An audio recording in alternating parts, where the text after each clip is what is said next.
Hey guys, it's Friday morning and we have another Speedway Chat show. Here's my co-host, Charlesy. How are you, mate?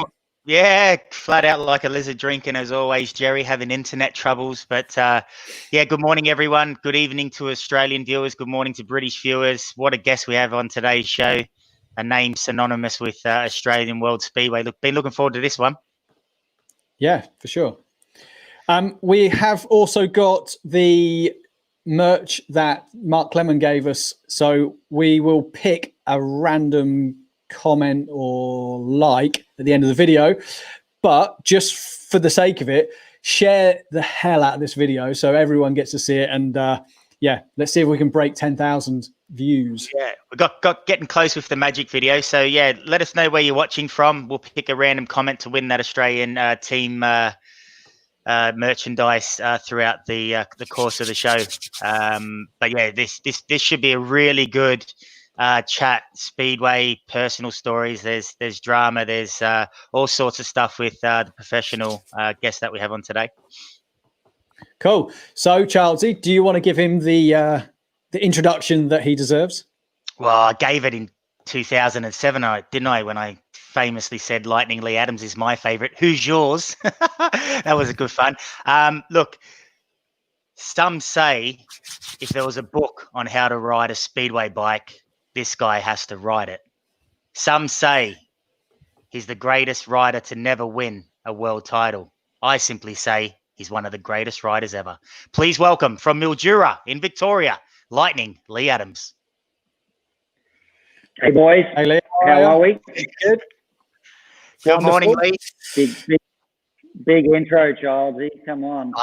Hey, 10 times Australian champion, one of the greatest ever to ride a speedway bike, regardless of world title or not. Absolute legend. And thank you so much for taking time out to re-engage with the British and Europe fans and also your fans back home in Australia. Really appreciate it. No problem, mate. It's pretty cool. You know, it's probably the third one I've done of this deal. You know, the podcast and all that sort of stuff. Just cool to give something back. You know, obviously, but this is the best one, obviously, times for everybody. Well, say no more. Say no more. But yeah, it's weird times for everybody. Obviously, everybody's. You know, we're pretty much starting to get back to normal here. But yeah, you guys over there, you've had the rough end of the pineapple, definitely. Yeah, look, it's just so many mixed messages, Leigh, I think, throughout the world in terms of how countries are dealing with this crisis. Britain from 4 days ago only introduced a quarantine period, and that's something Australia has been pretty adamant on. You stay in a hotel paid by the government. There's no getting out of it. Now, after 45,000 deaths, the UK government seems to think now's a good time to introduce it here. So really confusing. Yeah. I can't get my head around it. But with you, Kylie, Declan and Casey, mate, how did the COVID interfere initially back a few months ago with yous? And, how have you coped? Look, to be fair, our government were really good, got onto it pretty quick. I guess probably the big thing was you guys suffered in Europe early. You know, Italy was the first to go down. I'm not sure whether it's cold weather or what the go is, but you guys have definitely, had the hard end of it. But our government got hold of it quick and shut everything down, and they did a really good job, awesome job. And to be honest, you probably know over here we've got loads of land, and where I come from, I'm in the country, so I live on 10 acres. Our boys, my Deck, he kind of kept working and still riding motorbikes. You could ride motorbikes on your own land and stuff like that. So yeah, look, everybody took a knock and sort of had to shut down and whatnot, but in Australia, we got a good life, and it wasn't as bad as what you guys had it over there, definitely. Yeah, you talk about the open spaces, and it's got to help back home, especially where you are. I was showing my wife this morning where Mildura was. Only that on the map, but a nice like 11-hour drive from Sydney, where I'm from. And just the aerial shots, it's so sparse. So you guys out there, obviously at less risk than sort of the urban developments here, London, Manchester, Birmingham, all taking a bit of a hiding given the density of the places. So there's, obviously two stark contrasts between Britain and Australia when it comes to that as well. Yeah, 100%. And really, like, where I am, as I say, we're on 10 acres. So, and I've got a shed and whatnot, so I could go out and do me thing. And really, my life kind of, like, we shut down for a few weeks there, but, it didn't change a great deal other than not going out and not being able to go down the pub and stuff like that. But, in general, we were really lucky. And I don't know what it was, but, like, man, here we are. We're talking 100 deaths. And America's got 100,000, like shit. Yeah, it's amazing. It really is. Yeah, it's like just before we move off the dreaded COVID, I'm still a bit skeptical, Leigh, that Australia shut down and didn't contain any cases. Is there that sort of worry that because no one's had it, it's only going to take a little bit of a spike for it to spread with no one being, immune to it if you've had it? Does that make sense? Yeah, I know where you're coming from. It's going to be really interesting with, with having the big protests, the last weekend. The next 2 weeks are really going to be the big thing. Give us 2 weeks and then we'll see what comes of it. And I think that will be the big factor. But we're starting to go into cold weather now, and I don't know whether that played its part on you guys over there. You're in the middle of winter, weren't you? When it was all coming out of winter. So, but look, things are pretty good here, and it's starting to get back to normal. We got footy back last night, Shane, so that's very important. The Aussie rules, not your NRL stuff. I watched some NRL the other day, and they had cardboard cutouts of people in the stands, and they were playing fake audience or fan cheers and that in the background, which obviously adds to the drama. So yeah, look, live sport's been a massive miss, but it all kicks off tonight in Poland, some speedway on the Extra Liga as well. So fans will obviously not live, but get to see some live racing for a change this year, which is good. Let's talk about speedway. You obviously 10 times Australian champion, but when you hit these shores, Leigh, how was it the first time for you? And did you ever expect your career to go as far as it did? You know what? When you're it started with junior speedway, 9 to 16, and then obviously when you turn 16, you go on 500s, and it was just a natural thing. Crumpy was the hero over in Mildura, and he'd passed away for us, so it was just a natural thing to get to England as quick as you could and try and make a living out of it. Look, I was over there. I was really fortunate to go over when I was 17, be signed up to pool. A big factor with the whole thing was living with Streety, so although it was down in Exeter, I was a little bit out of the way, but it didn't matter. I was with a family. I had good meals. I had to fend for myself a little bit, but you were with a family and around a family environment. Streety showed me the ropes of, how to get around the place. So, really fortunate to have that. But obviously that was 89, 90, then moved to Swindon. So that was a different ball game, living by myself and whatnot. But it was happy days, mate. Yes, Swindon obviously become a bit of a homestead for you in terms of being known to be a world-class robin, and the Abbey Stadium surely proved to be one of your home stomping grounds.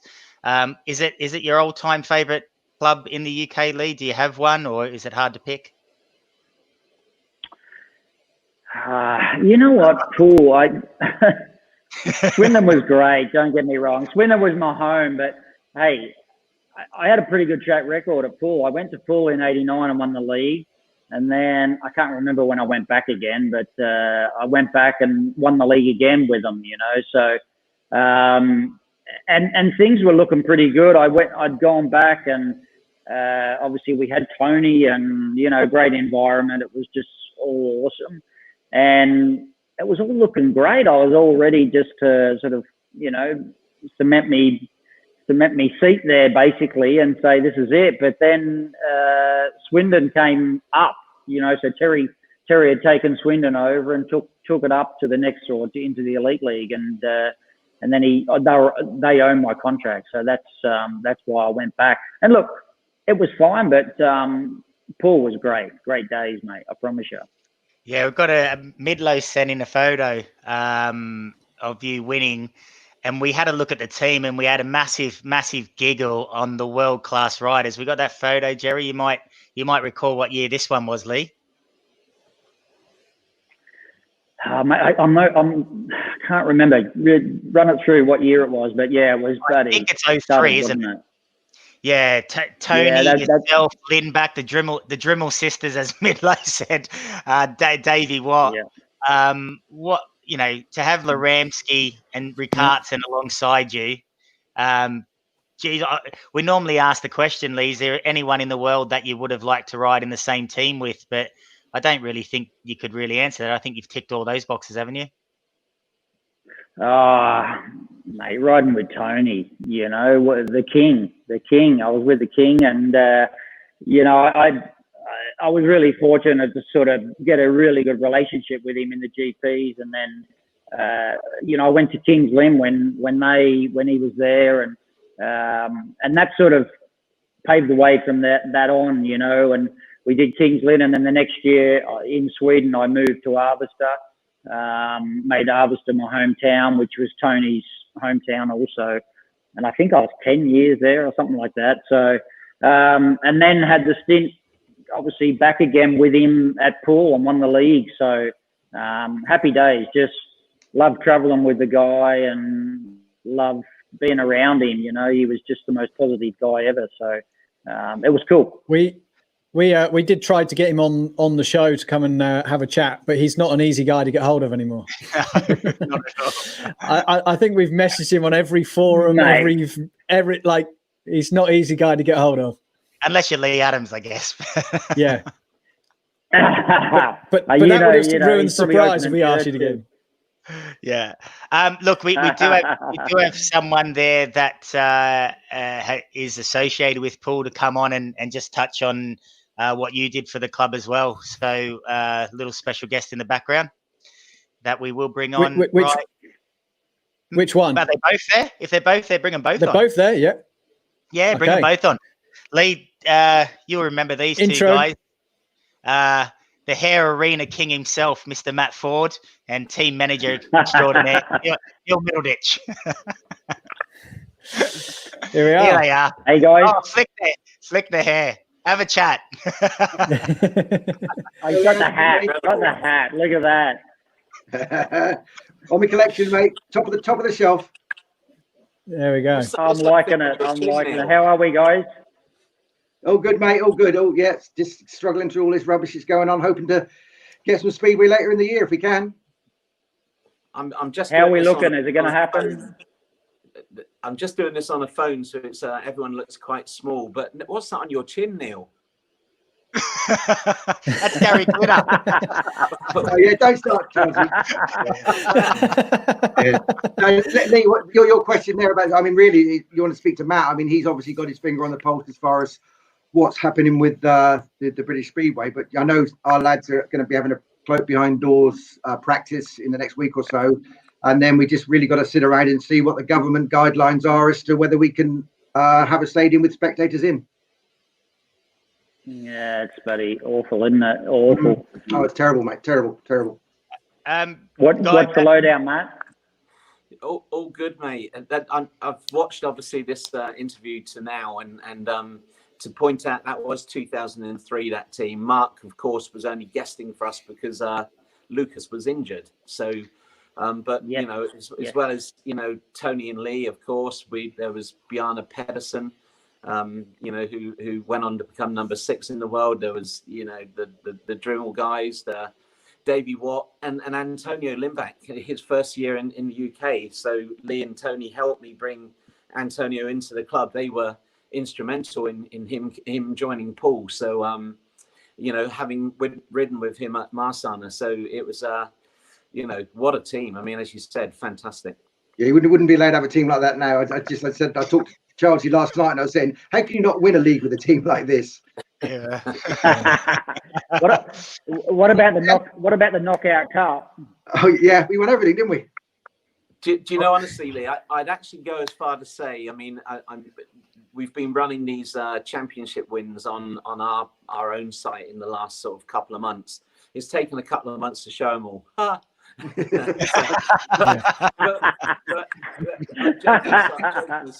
Joking aside, probably the biggest win that I ever will remember for the Pirates will be that 2003 win in Coventry and I think that will live with me to my dying day. How many points were we down? 17, wasn't it? Yeah, I think it was something 14. Stupid. I can remember there was guys going home from pool, like some of the, I don't know, the press guys and they'd cleared out, and then right. that was mad. Look, as much as I love all these happy stories, Neil, what happened when Tony and Leigh were at Kings Lynn when it was a playoff final? Him and Tony come back to bite us in the butt, didn't he? Yeah, well, that was 99. That was my first year, and it was on Sky, and they sort of had the Peterborough match and our match running at the same time. Peterborough had already got the point to get the bonus point, so we needed to beat Lynn. Last seat decider, Leigh and Big T against, I think it was Mark and Javi, and they did us. But there you go. But Leigh paid me back in 2003 with the league title. I paid you back, mate. I forgive you for that.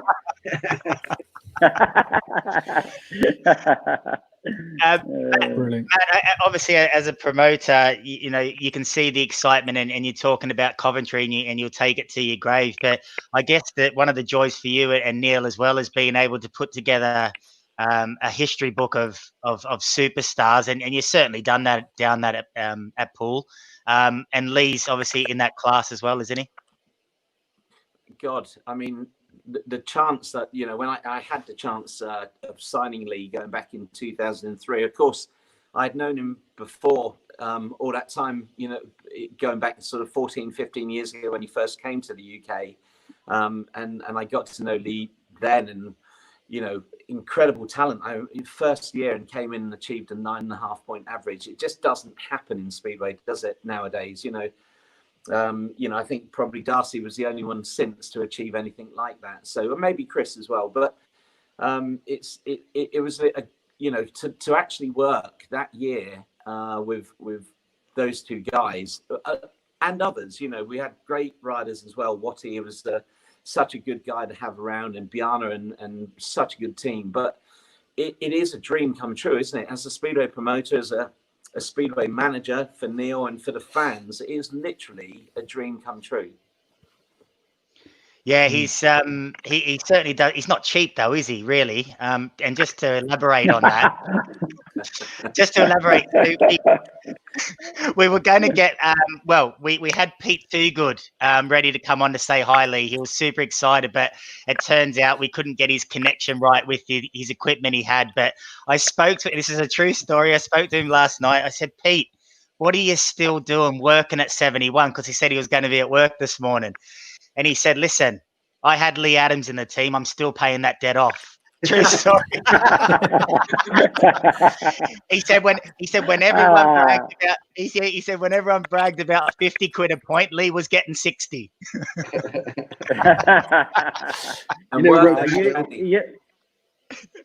You knew, Shane. I was always in a recession.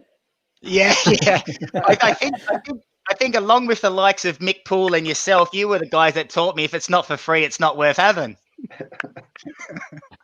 No, Carl Blumfeld always taught me, cheap is good, free is best. Yeah, absolutely. I love free. What's your highlight of having Leigh in the team, Midlow?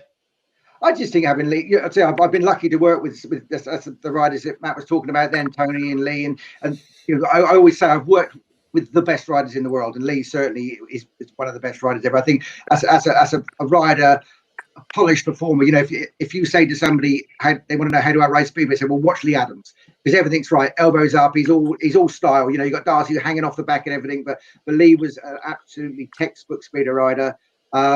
Yeah, absolutely. It was a pleasure to work with him. We had some laughs. They used to come to the house, him and Tony, when they came back from Sweden, and we sit and have a chat and everything. But yeah, great happy days working with Leigh. Yeah, really, really happy. And good to see him today, particularly.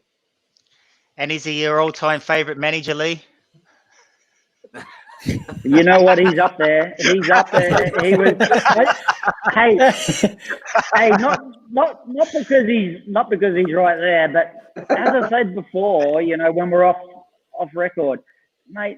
2003, we won the league, and mate, I thought, this is it. This is great. I'm just going to stay here for the rest of my career, basically. You know, it was all looking good, and then Terry bought Swindon and took me back there. So, look, no regrets, but it would have been great to spend a few more years down there. I really enjoyed it. Look, I think track-wise, it took me a little bit to get used to. You know, it took me probably 3 or 4 meetings, just the commitment. And, you know, I actually, you know, really had to sit down and watch Tony and just the commitment he put in. And look, I think that's why it produces such good riders. You know, it's such a cool little track, and you got to be a foot off the fence to make it work. So, yeah, it was happy days, mate. It made me a better rider. Yeah, I think Tony, you know, before he came to Poole, it was never his favourite track, that's for sure. And it's funny because when Darcy just had that 1 year at Swindon, he came back to Poole and he didn't win a race. He said to come there as a visitor is like one of the most intimidating things to do. And he came back at a track that he was absolutely king at. And I think Matt will probably correct me if I'm wrong, but I don't think he actually won a race that night. Yeah, I think he may have won one, I think, but you know, he said that funny enough, he did an interview for us not so long ago, and he was saying then that he expected to come back and just be able to do what he was doing before, and it goes away very quickly. Likewise, I think Bjarne rode for us for 9 years, and the first year back, you know, or first year away from us, came back in the final, in the grand final, and just again couldn't win a race, and it's. I think Leigh's point now is so true. It's a real man's track. You know, the shape looks great. It looks like it should be easy to ride, but there's little niggly things in it that just don't seem resolvable. I mean, if you could start again and knock the whole thing down and relay, I think that would be the best thing for it. But it's just not possible working within the stadium, you know, format that we have, and it's you know, as Neil said, Tony said the same thing. It kind of it has an impact on away riders in particular, and the home riders kind of get used to it. But God, when you're working with a guy like that, you know, it's amazing, isn't it? You know, 17 years later, that whenever I talk to people about Speedway and my tenure of owning Poole, people talk about the Chris and Darcy, and they talk about the Leigh and Tony, and that it happened for 1 year. But it was for anybody in Speedway, people at Cradley would have understood that with Greg and Billy. But for anybody, and to have Leigh Adams and Tony Rickardson in the same team, you know, you were never going to get beat. And we won everything, as Neil said. We won that year. It just doesn't seem fair. I think we should have gone into meetings with just 6 riders to make it fairer. But it's just you know, not shy on being up the top there, are you, 40? Eh? That's why he's so popular. I just noticed a comment from Alan Rossiter. Come on, I hope he's not watching while he's driving his truck. I like the fact that everyone is commenting saying they're at work. and watching our Yeah. show. That's brilliant. Listen, Midlow and Matt, thanks for popping on. We're going to crack on and show some lovely early days of Leigh, because I know he was proud of his mullet he used to have. But if you want to come on and have a quick chat after around 11 o'clock, pack back on and we'll have a chat backstage. I'll watch the replay later. But anyway, Leigh, lovely to see you, mate. Take care. Love to Kylie and the kids and everything. Hopefully, get over to see you one day. Take care, buddy. And Thanks, I bud. just say bye, Leigh. And you talk about it's tough to get hold of Tony Richardson. It's tougher to get hold of Leigh Adams, I can assure you. We did it, Jerry. We did it. Yeah, we did that. Thank you, Kylie. I hadn't spoken to Leigh until like this. I go under the cover, Matt. I know, mate. I know. Take it easy, Leigh. Lovely to see you. Thanks, listen, mate. Matt, Good to see you too. And we'll take you up on your invitation to come and visit you in France, because I know you love when Charles is over. Yeah. I remember saying that. No. Hey, mate, are you on the telly? Are you going to put a program together with because Kylie's right into it. That's the guy that's over there. Yeah. Yeah, it's one of those things that and it's madness, Leigh, but we're kind of sworn to secrecy. We're not allowed to officially. So I think you guys have got close to 10,000 that it's going out to now, but we're not officially allowed to tell people that we're on this program. But yes, we've filmed about 20 days, from start to finish. So it is going to be on. It's going to be on, I would imagine, August, September time. Which is probably pretty good for us, because that's almost about when we're looking to open. As soon as we can open officially now, but we're just waiting for the restrictions. But Tony's going to drop by in either July or August. He's going to come down with the family in the truck. So we're kind of ready to go. Everything's finished now. The place is simply beautiful. So from what it started at.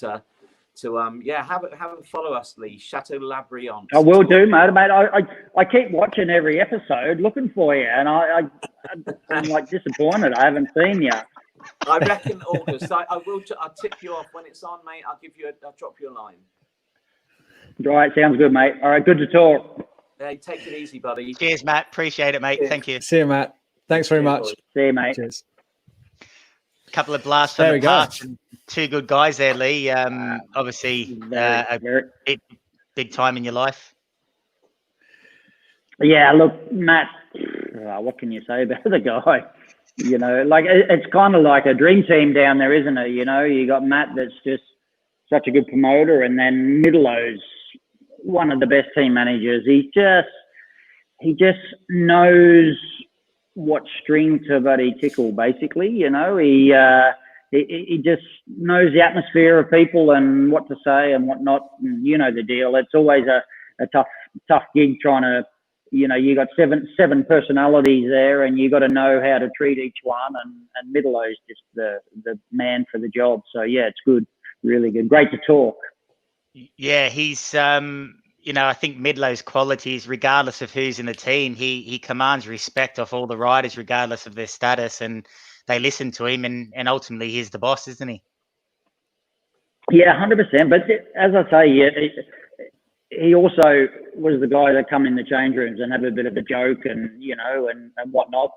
And that's what you need. You need to break the ice, and it was just happy days down there. It was really good atmosphere. I loved it, and obviously crowd. You're just in front of a big crowd every week, and not taking it away from Swindon. It was, I wouldn't change it. It was really cool to come back to Swindon, and obviously, to race in front of your family every Thursday, and a lot of family and friends and whatnot, was also very special.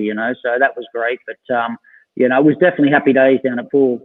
Yeah, good stuff. Look, judging by these comments, you impacted British Speedway in terms of the admiration you got from your fans. But I spoke with Herbie Hancock on the show about one of my glory times of Speedway as I look at it, and it was the Series 500 in Australia, and the impact it had, and the people that now ride due to that series being around. So, the young guns of today were kids admiring you guys that series was something else, wasn't it?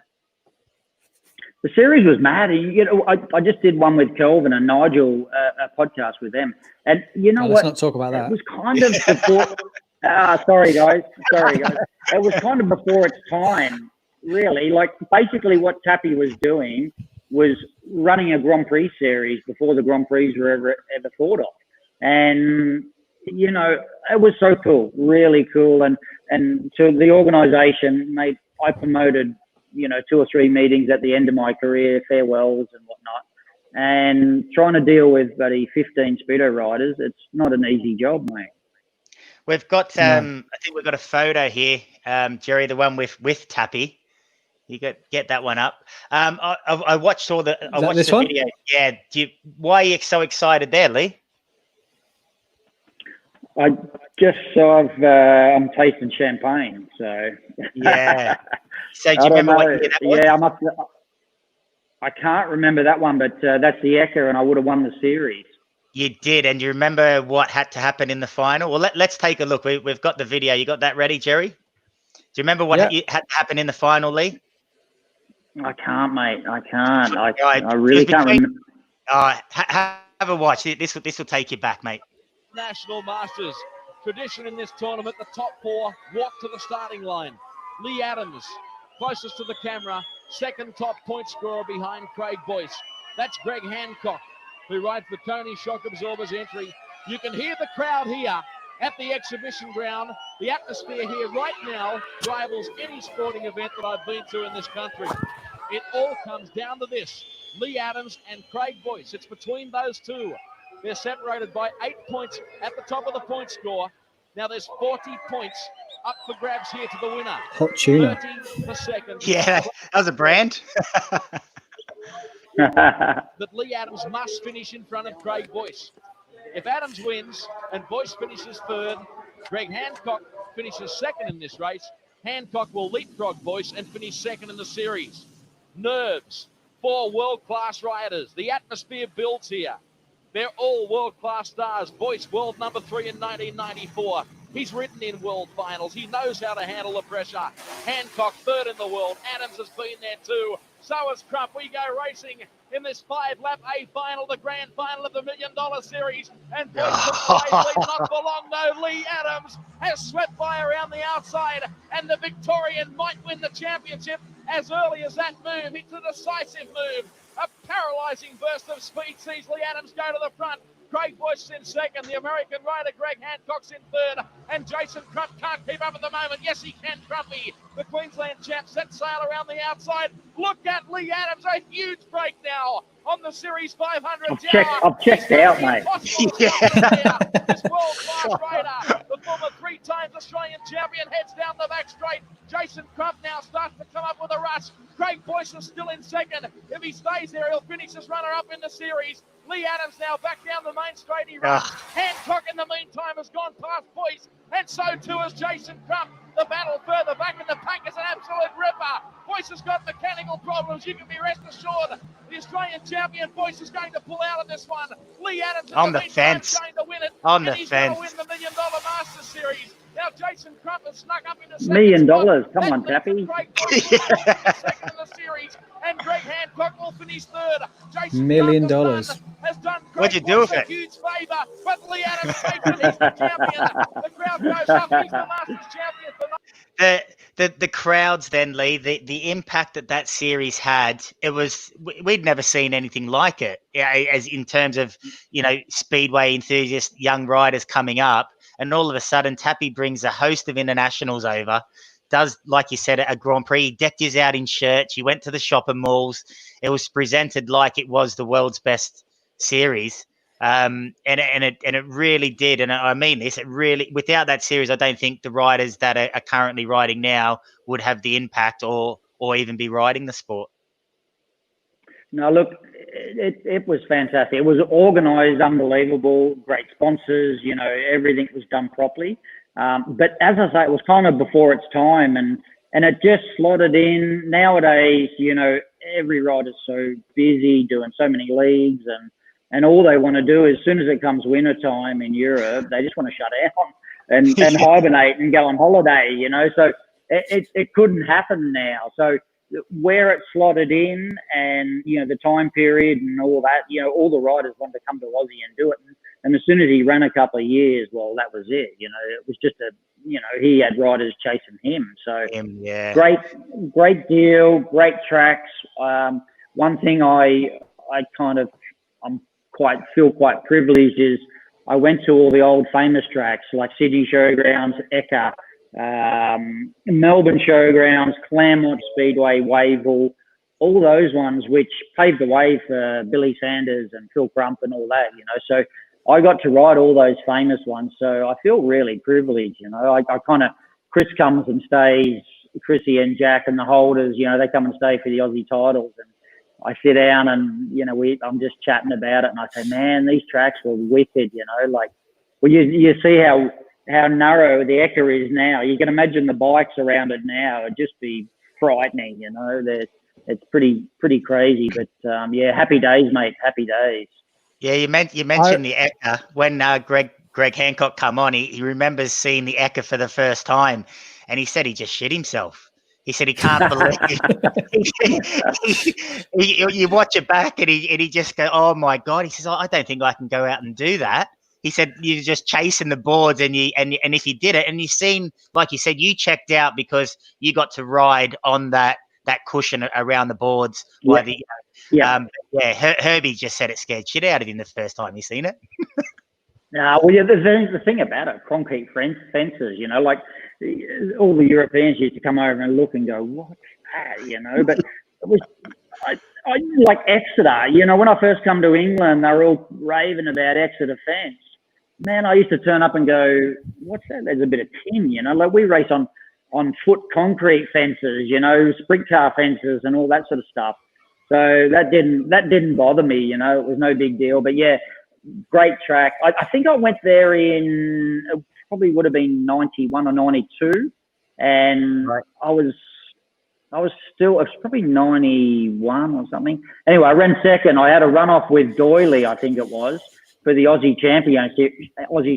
So I was kind of an unknown, just a young kid coming through, and then all of a sudden here I am in the runoff, and I can remember just sitting down and everyone's getting all excited. I had Kevin McDonald, because I was on Goddins back then, So I had Kevin McDonald in me ear saying, and I'm like, well, what's the big deal, But I was in the runoff for the Aussie Championship. So great place. What a track!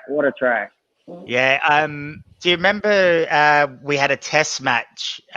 We don't have the video for it, but it was at the Sydney Showground, and another icon track of Australian Speedway. We had a test match. There was the two racing Jasons, the Jason Crump, Jason Lyons. We had Boyce in the team. You were leading the team, and you had a crash with Steve Schofield down the back straight. A pretty high speed one. Can you remember that?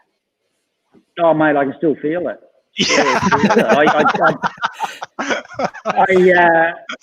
I can remember going down the back straight, and I decided I was going to go for the dirt, and I was on the inside of him, and I've gone bang to go to the dirt, and I didn't judge it right and caught his back wheel and just straight over the high side, mate. Yeah, that was king size. I went down hard. Yeah, you still went on to be unbeaten. You went in the rerun. But what's amazing for me is being a young kid, your interview, and they said, "Oh, geez, Leigh, that was you're on the infield. That was a big crash." And I can nearly remember it word for word. You said, "Well, sometimes you got to have some of them to remind you what it feels like." It was something along those lines. And I was just like, what are these guys made of? Like, it was high speed, that back straight, because you cut back from turn 1 and 2 and get a nice big run down the back straight before you go to the bull pit. Yeah. And mate, you were flying, and Scully just, oh mate, it was huge. Yeah. He still feels it. I'm still plucking the dirt out of me now. Go on, Jerry. We got another photo. I think we got one from the. Which one's you on? Give us the one with the where he's like that with his nice hairstyle with Coastal on the front. With the mullet. Yeah, go on, talk us through that, Leigh. We got this one here as well. You know what? Oh, Jesus Christ. Yeah, man. I had some hair back then, eh?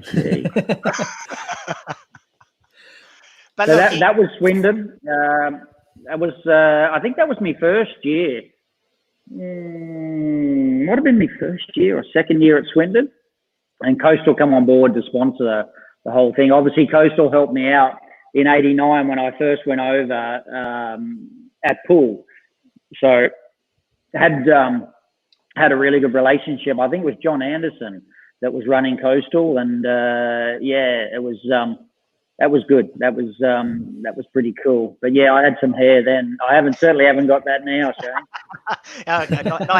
Nice hat though, Lee. That's a pretty cool one, isn't it? Yeah.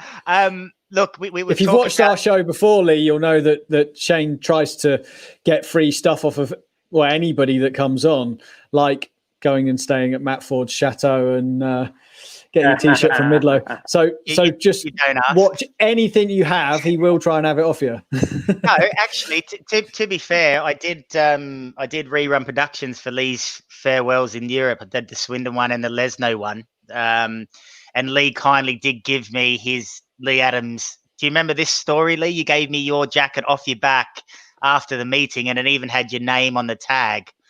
But do you remember But do you remember who conned it off me in exchange for two other things? No, I don't, mate. Fill me in. So Troy Corser was there at Swindon. So Troy Corser said, listen, if you can get another one off Lee. You said, yeah, Charlesy, if you give him that jacket, I'll get you another one.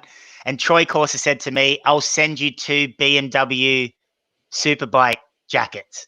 So I thought, that's fair. Never did. So I'm without me Leigh Adams jacket, and I didn't end up with, mate, I tell you dirty. If I ever see him, that's it. Don't get in the way of Chelsea and free shit. So you still speak with Corsa? I met him. I went down to Phillip Island. I think it was it was before I got injured. So I went down there with Josh Waters and Brody and the boys, and I met him down there. I actually, you know what? I got inducted into the Hall of Fame here, the Motorsport Hall of Fame. Oh, well done. And yeah, that was probably 3 years ago. And Troy got inducted at the same time. So he flew back and met me. Well, he turned up and we had a bit of a chat there. So yeah, that was cool. That was good to get back in touch with him. But he's living in Spain, isn't he, I think? Oh, good. It's closer for me to go get me jacket then. Exactly. Are you any good on a sports bike? I was hopeless, mate. Absolutely hopeless. So I was always in like my. That's it. Yeah. Look at that. You got it over a little bit, Lee. I haven't got the knee down. I only just touched the knee once, and I just about crapped myself, mate. But yeah, look, I was brought up in the days of Carl Fogarty, you know, in Britain, you know, being in England and whatnot, and he was winning superbikes and all that. And I always had a soft spot for Ducati, so probably I don't know 207. I bought it 1198 Ducati, and always had it back here. And then, you know, when I finished up, Brody was like, come, or Josh and that said, come down, we'll do a track day at Phillip Island. So I actually did 2 track days, but I was all right on the left, but those right-handers, why would they put right-handers in, buddy, a road race? Doesn't make sense, does it? you pick a track to go to one of the fastest in the world at Phillip Island. You know what? It's just the maddest thing, honestly. You turn up with your bike, you pay your $250, and here you are, you're coming down the main straight of Phillip Island, and you look up, and it's unbelievable, Shane. You know, you just think, man, this is like Valentino Rossi was here just a month ago, or you know, it's pretty incredible. It's a different world, honestly. The road racing's tough gig. I've seen Wayne Rainey have an adapted motorcycle and go back riding. Would that be something you'd be keen to have a go at if they can perfect that bike? Yeah, mate. Yeah. I think I think I'm too fat. Jason Stewart down here, he's trying to get me on a speedo bike. He's always, saying, "Oh, we'll get you on a speedo bike, just to do a parade lap and stuff like that." So, but mate, for one, I wouldn't even get in me Kevlars, and I got my four-wheeler. I get on my four-wheeler, and so local enduros, we go out and Declan races sometimes. And I just jump on my four-wheeler and spend the day on that, which is really cool. I really enjoy it. Oh, getting the wind back in your face as well then, eh? Yeah, look, it's just there's nothing better than being on a bike and just out and free and not worrying about the world, basically. But, so I got a farm here. I got probably 5 or 6 acres of oranges. So we farm them. I do as much as I can. I kind of struggle a little bit, but I do what I can. But look, it's cool. So what's the reason behind the putting on the weight? Is it the burgers, mate, or what's the go? It's just being at home. I just graze, mate. I just come in and graze, and I'm not being rude, Lee. You did tell me before we went on the show that you're getting fat. Those are your own words, right? 100%. The good thing is when you're sitting down, you can't weigh yourself all the time. And I hate to now. Like I was 65 kilos when I was riding, so I'd hate to think what I am now. But look, it's that's my biggest problem at the moment is weight. It's a real issue. But and you know the deal. You guys are burning it. You're out walking and doing stuff, so you burn it. So I don't. I just sit down. So I really you got to take it to the next level and kind of be like Darcy and go to rehab centers and do like boot camps and stuff like that. Darcy's doing really good. He's plowing away with it and doing a great job. Yeah, we had him on the show probably 4 or 5 weeks ago, and like I said just before we come on, his mental attitude is amazing. He gets in there, he's having a laugh. He's just done a speedway training school up in Queensland with Davey Watt, and the kid's proud as punch to be back involved and giving something back. So that was really nice to see. Sean Reed's also put on here Swindon and also Lesno, a big part of your career, Lee, in Poland. Great track, and we've got an Aussie there in Brady Kurtz cutting his teeth in the Extra Liga as well. Yeah, look, we got 3 Aussies there, mate. We got Jamo's there, and also Keno. So they're all living with Pole Copper, one of my sponsors. Look, best track in the world, no question. Just as soon as you got a track that size with banking, just loved it. 15 years, and it was just happy days, mate. To go there and to turn up every week and just go racing on that track, what a dream. You can't ask for anything better, can you? Nah, your farewell meeting there was absolutely stand the hair on your back when they start that Leigh Adams chant going.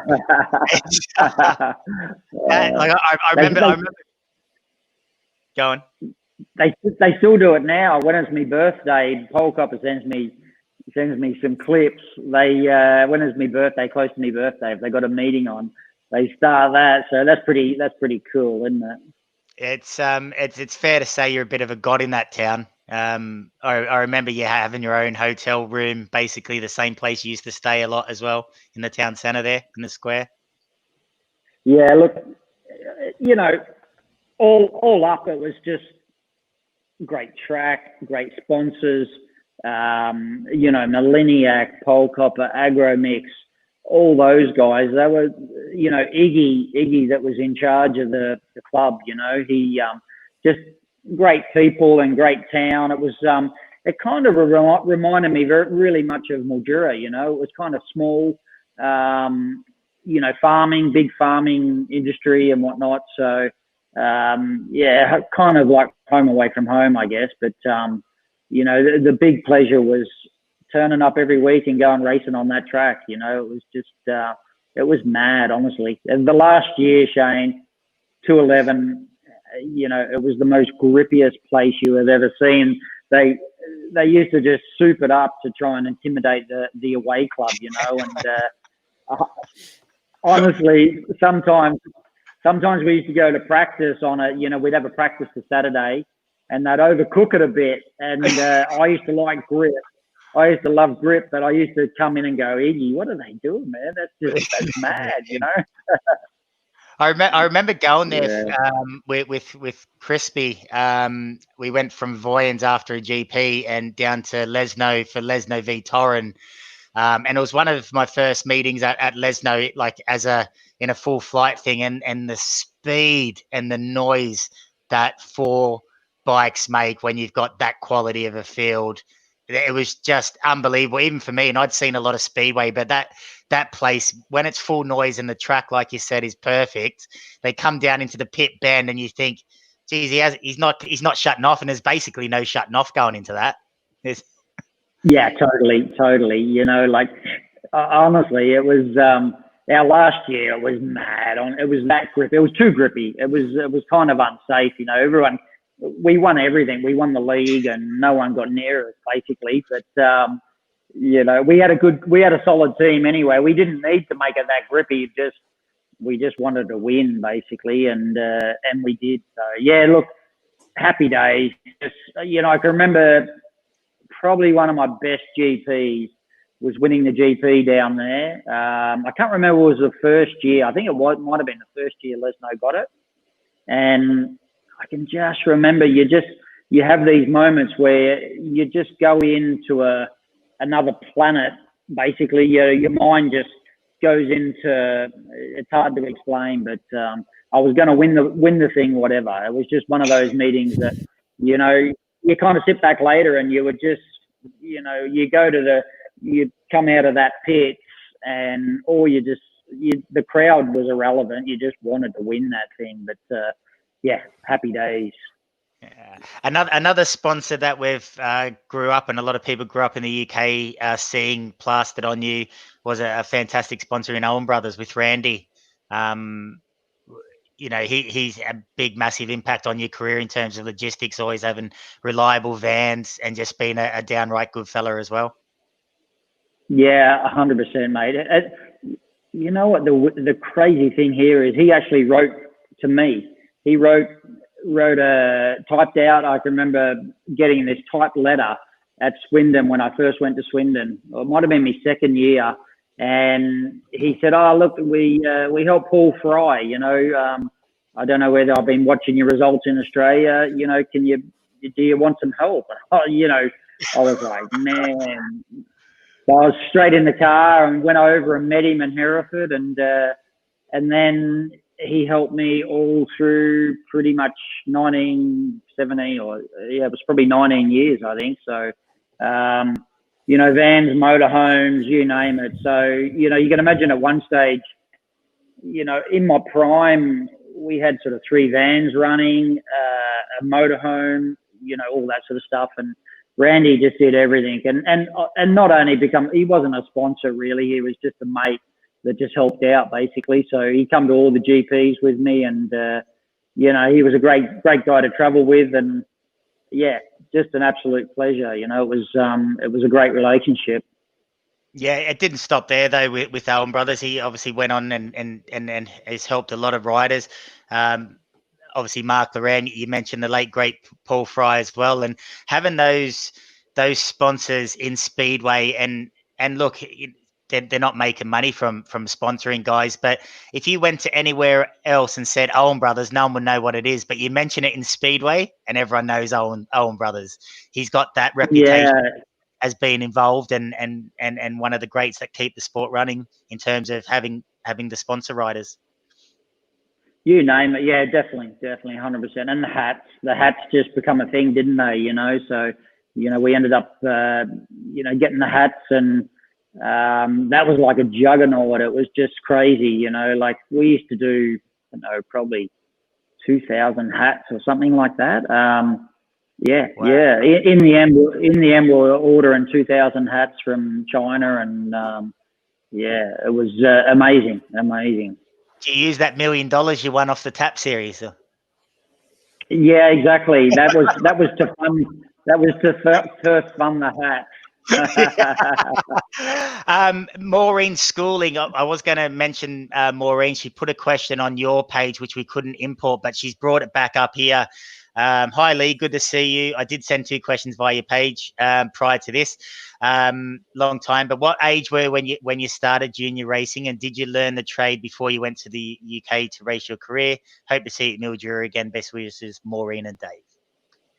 Yeah, they were Maureen used to make my helmet colours. Helmet colours. Yeah, I was telling Jerry the story. Yep. Well, you know, it all was from 9 to 16 junior speedway, 125cc. Our junior program was mad back then, you know, like we used to, it was Mildura, Adelaide. Adelaide was the first to start it up. Steve Baker's dad started it up in Adelaide. Sidewinders. Yep. And then it probably ran for a year or 2 years. And our junior club, which we were involved with, I was doing junior motocross and enduros and stuff like that. They looked at it, and obviously Speedway was massive. You know, Crumpy was, we used to run every Sunday or every second Sunday in Mildura. Massive crowds and whatnot. Speedway was, you know, the place to go. So they looked at the junior Speedway, and then they put a program together. A lot of the parents got together and built the bike. So it went from there. So we used to go to Sidewinders, and we'd have that many riders that we'd do a full A and B grade. So you'd have 16 A graders, and you probably have 12 B graders, you know, like that's just mad. It's just crazy. But yeah, it was happy days.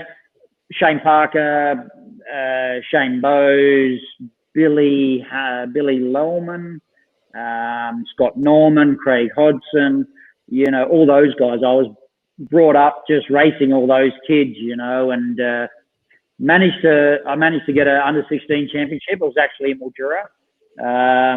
But then you just, you know, as soon as your juniors are done, you just jump on a 500. You just can't wait, basically, because you get too tall. You're probably too big for the 125s, you know. So you just jump on I'll jump on a 500, and then the next thing's England. You just want to come to England. So that's how it all sort of panned out, basically. And as I say, Crumpy paved the way. You know, he'd already been there and done it, and you know, he helped us out a lot with advice, and obviously Streety come in, and that's where the link with Streety, and I went and lived with him. So yeah.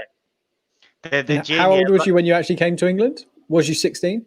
I was 17. I was 16. Yeah. 16 the first year. Paul brought me over for a month just to check it out and see what it was all about. So I was 16 then, and then I was 17 my first year. So I remember my 18th birthday celebrating that over there. So yeah. Good one? Mate, no, you know what? I was just, you know me, I was a country boy, grind away.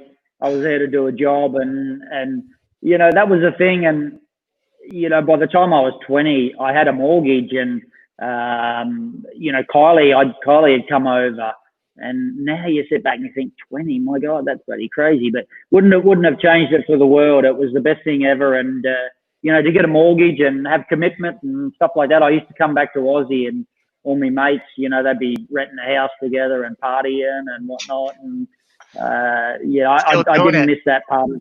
No, probably. I didn't miss that part of life. Yeah, right. No. I actually heard a story, I think it was from your 30th birthday. Somebody that used to be friends with you said that there was someone that was sick in the back of your motorhome, and then apparently they were out looking through all the hedgerows and stuff, looking for him, thinking he'd been run over or something, and he was passed out asleep in the back of your motorhome. It was a story I was told the other day. We had a pretty big one, yeah. I used to have a good support crew, a great support crew. I don't know, Charlesy would know him, Brody and Tommy and Dobbin, yeah, and all the boys that used to come along with the GP. So never a dull moment. And when there was alcohol involved, the boys loved it. So yeah, me 30th, that was a big one. Yeah, that was, I can remember. We had to call an ambulance for a guy. I think he'd passed out, and we thought he had a heart attack or something like that. So. Speaking of ambulances, we had Lemo on the show the other night. And I think he had one called for him, didn't he, Jerry? Oh yeah, Yeah, the other Lemo. night. Yeah. Oh, yeah. After the show, Lemo and Emma were having a drink, just doing this. But after the thing had gone live, and Lemo said, "Oh, the other night," he said, "we had Aztec over, and a few of the boys were over, and we got on the lash, and it just got too much for Lemo, and Emma thought he was dying, but he's all right now, Lemo." He's okay. Oh, that's good. That's good. Talking of Lemo, we haven't. Talking of Lemo, we've only had about 50 shares, so we need to get sharing, everybody. We'll give it away anyway. Lemo, you know what he's like. He's not going to give anything away unless he gets what he wants. So yeah, so we're nearly 50 shares, and the Magic show got 75. So like, get sharing. Let's get this out to as many people as possible. And I think because of time difference as well, like normally we're at 7 o'clock in the evening, and I think there'll be a lot of people watch it later on this evening. But yeah, get sharing. A lot of people say, Lee, and it's probably not you hear it too much, and I don't think it's the right statement, but you never did win a world title, but you did win a world under 21 title. That a big stepping stone and a great achievement anyway. How is that? Is that one of the best highlights, I guess, in your career, or is there something that stands out on top of that? I guess so, mate. But yeah, look, it would have been nice. It would have been great. Don't get me wrong. Yeah, that's what you race for, isn't it? To be world champion. To come as close as I did, number 2. Look, we gave it a fair go. I was up against Nicky that year, and it wasn't Nicky. It was Nicky at his best, basically. So it was tough. He was brutal back then. He just wouldn't even think twice about putting you through the airbag. Yeah, he's gone soft now. Yeah, he's mellowed. The boys don't realise how good they're got it, So look, I kind of, he'd done his stuff, and some of the stuff he did in the GPs. After I retired, I used to sit there and just shake my head. That one in Mooloolah when he stuck Zagar in, and just goddamn, there's no respect, is there? There's no respect there. So I think he's definitely mellowed, and I caught him at his peak, and look, he was good. He was riding good and trapping good, and he was a hard nut to crack. So yeah, look, no regrets, not bitter and twisted, just happy with what I did, and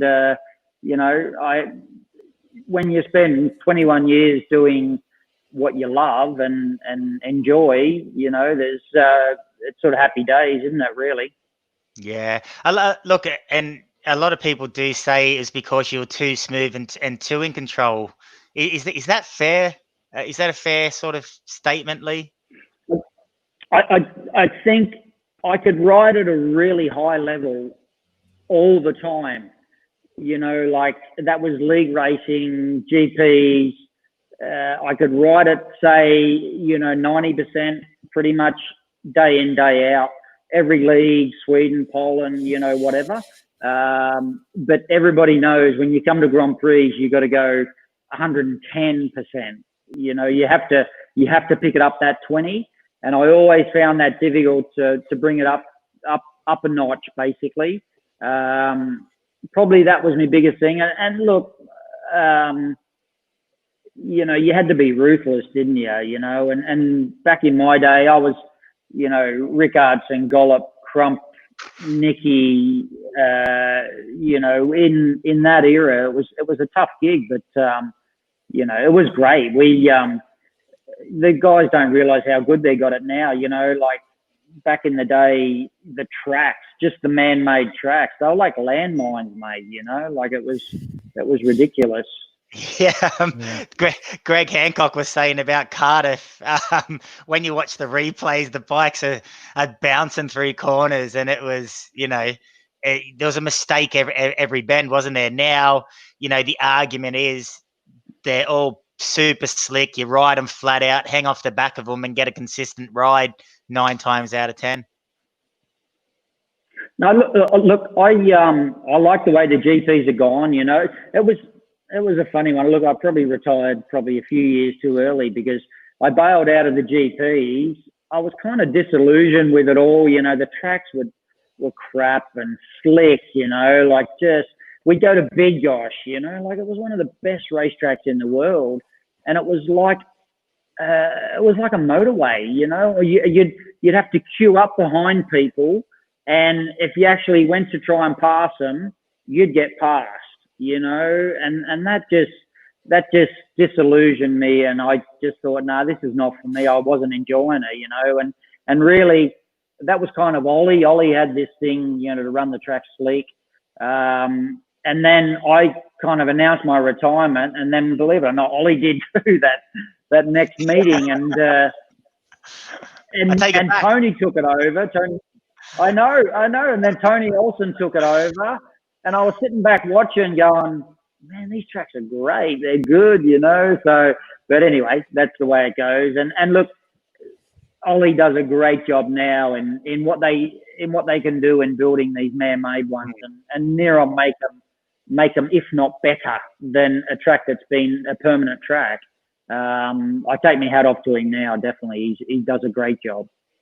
And look, if reality wasn't the way it is now, this year, who would you see coming out on top? Is there any clear favourite at the moment, or is there a top sort of 3 or 4 that can win it? Oh, look, I like the way Schmarslik rides. He, that's a style. That is a style. That, you know, he has got a great style. It's safe. It's hard. It's pretty much textbook. It really is, you know. And Ty's going to be there, I think. Obviously, we need a world championship first, and you know, I hear rumours there's going to be a 3 series in Poland, which I don't dig that. I'd like to. I know it's the logistics and Corona and all that sort of stuff, but I'd like to, even if they did. My thought was a 3 series. You know, Poland, Sweden, Denmark, or something like that, you know, just to mix it up a little bit and go to different countries. At the end of the day, I still think it'll be probably Schmarslik or Ty, you know. Doyley might mix it up if he can get it together again. Yeah. Speaking of which, with Schmarslik, you say textbook and it's safe. I was speaking with Niels Christian Everson 2 nights ago, just checking in to see, you know, how things getting on. He said, "Oh man, I had a big off." He said, "I had big crash in practice." So what happened? Oh, Schmarslik showing it out there and just ran straight in the back of him and put Niels through the fence. So Puck's nursing a shoulder injury. He said, "Oh, look, you know, you can't blame him," but he said, "That's Poland. Must practice. Yeah, totally. It's mad. It is mad over there, you know. I was talking to Curl the other night, and you know, we talk about our junior speedway, our 9 to 16. Well, I can remember going to practice at Lesno on a Monday, and the Pavlicki boys would be practicing, and Piotr, you know, he was like 12 years of age, mate. He could hardly, his toes wouldn't even touch the ground when he's sitting at the start line, you know. That's how small he was. And here he is, he's on this 500, just wrapping it on, mate. I was sitting there going, "What's this? This is mad." It was crazy. It's Poland. Yeah, we do have those discussions on this show as well. And do you think the junior program in Australia with I know Boise's running a speedway experience over there with Mick Holder, and there's Mick Poole's involved up at Summersby, and you know there's guys coming over to race in Denmark to get that. Do you think the junior program, for what it can do, is stepping up another notch, Leigh? Or look, it's just hard to get numbers. That's the thing. I still like our junior program. I like our bikes, our tracks. I really think it's the best apprenticeship for somebody getting into speedway. It teaches the kids throttle control. And you watch our riders, you know, our riders, we could go to a grippy GP track, and I bet you Ty, Doyley, all those guys will just be right up there, you know, because it's just you know the deal. It's a great program. You've got to have throttle control. Our tracks are quite tight, sidewinders especially. So I like our program. We just need more numbers, and I like our uprights. You know, like you guys have got the lay down junior bikes, the 125s. They tend to be a little bit too revvy, and they haven't got that throttle control. You know, you just wind them on and that's it. So, and that's the thing with the 85s that I used to think, man, what are they doing? You know, because it just wasn't teaching kids the right technique, and that's what I think our 125s do. And I think our riders are all quality. All the ones that go to England are all quality, but we just need more numbers, mate. Yeah, it's same conversation over and over, years and years, isn't it? More numbers in Speedway, and certainly this COVID's not doing the sport any favors at the moment. But we are going to have a watch some Speedway tomorrow live, which I'm excited about. Jerry and myself are going to a track that's having a practice, so it'd be nice to hear a bike. We're not supposed to talk about that, but we'll anyway. Oh. okay. Which, we're going tomorrow. We're looking at doing some live broadcasting, so like what we're doing here, but we'll be able to do from meetings and sort of promote some Speedway and see some riders and stuff like that. So tomorrow we're going actually for a test to go and see if it. That's if it what we're work. doing, Jerry. We're going for a test. Yeah. Going for a test. Yeah. Okay. But it's hush. We're not talking about it. Get the camera out. Oh, it's too political, Lee. I just don't do politics. I do this. Yeah, exactly, mate. It will be good to see some bikes go around tomorrow for sure. Yeah. Well, listen, mate. That's 70 odd minutes. It flies, doesn't it? We could chat all day. Love to get you back on and maybe deep dive into some meetings and championship rounds if you got some time in the future, mate. Again, thanks so much for coming on and re-engaging with your adoring Speedway fans. Sorry we couldn't get through some of the questions, but it was always going to be like that with a man that's done 20 odd years in World Speedway. Lee, hope everything. Charlesy, before we go, should we do what we did the other week? Lee, have you got 5 minutes to bring somebody backstage? Just to have a chit chat, say hello. Yeah. Okay. Yep. Okay. Anybody who you've got like probably 3 minutes. Somebody who either comments my name or comments Charlesy, we'll pick two of you, and you can come back and have 5 minutes chatting to Lee behind the scenes. We did this last week with Magic and Ty Wolford come on as well. So we had a few youngsters come on and just say hello behind the scenes without anyone listening and took a photo of the screen and things. So if you don't mind that. So if anyone wants to come on and say hello to Lee, just whack it in the comments now. Oh, there we go. Look at that, Tara, Charlesy. I got one, Jerry. I got one. Yeah. James Holder. Oh, James. Oh, Jimmy Holder. Get Jimbo. him on. He's awake. Oh, yeah, it's night. Jimmy. Can we get James just for a crack as well if he wants to come on? Yeah, I'll send him send him the thing now. Send him a link. That'd be awesome. Bring on Jimmy. Bring on Jimmy. What a legend. Look at this. You got one, Jerry. Oh, you got one. Look at that. Yeah, now here comes all the bloody Jerrys. So while we're just sorting that out, Lee, there was a question there. Extra Liga. Condensed sort of a program this year. You got your eye on any team, or is it always Lesno for you? Look, I think Chesterkova look pretty solid too. You know, they've put together a really good squad. But Lesno, how can you go past them? You look at that top five; it's just like a dream team, isn't there? You know, like it really is. It's so strong. But yeah, look, Chesterkova. Obviously, Gorjov could be there, but you know, I really think Chesterkova. They've got Doyley, Freddie, Madsen. I can't remember who else, but yeah, solid outfit. But obviously, Wroclaw. You know, Ty. I think Ty's going to have a big year. He's going to, he's going to put in a big year. He's fit and whatnot. And Max has really come on. Obviously, come back, won the Aussies, and they look pretty solid. Obviously, the thing with Drabic is that sorted out yet, or is he banned, or what's the go? Oh no, not quite sure. I haven't heard any updates on that. I think they keep a lot of their stuff hush hush over there, don't they? With Okay. Lesno v Gorzhov, is it tonight? Yeah. Lesno v Gorzhov at Gorzhov. Who do you rate for that one?